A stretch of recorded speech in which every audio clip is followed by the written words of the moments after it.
Thank you for joining us today at Miniature Wargaming Labs. Today we'll be looking at Brigade Games Zombie Kids set for their Drug War Z line. So you can see here, D, that's not an M, that's a W, Z 303. This is a $6 set here.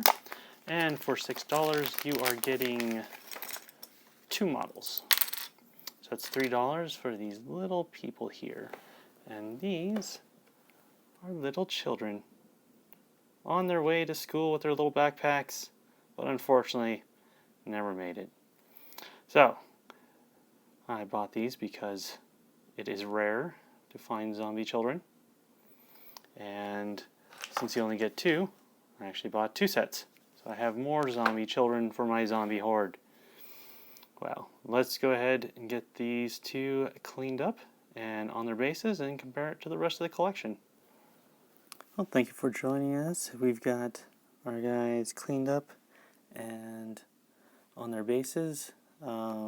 Easy to clean up. Biggest issue is going to be filling in the gaps on the slotted bases here so that the texturing on the base can go well.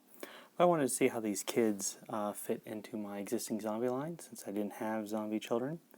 So I have some 28mm Angel Industry zombies from their multi-part kits, and you can see, hey, they're kids.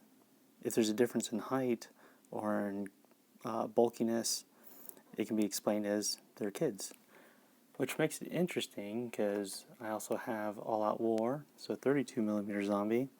Normally when you mix 28mm adults with 32mm adults, you can see a height difference, but since they're kids, you just say, well, they're younger. So that works in well. Give me some extra children zombie to play with. But let's compare them to, got a regular Anvil Industry guy here, got a Yakuza from North Star, and I've got a Studio Miniature 28mm. Working just fine, because they're kids. The eye plays tricks to make the narrative fit.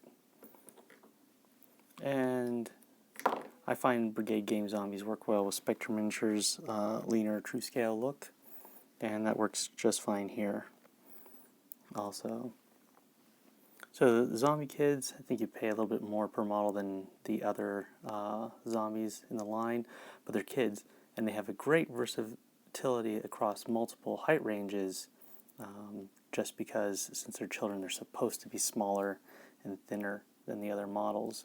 So good utility, and there's really not a huge number of zombie children out there. So it's nice to get some in, but there's only these 2 poses, boy and girl. Well, thank you for joining us at Miniature Wargaming Labs, and we'll see you next time.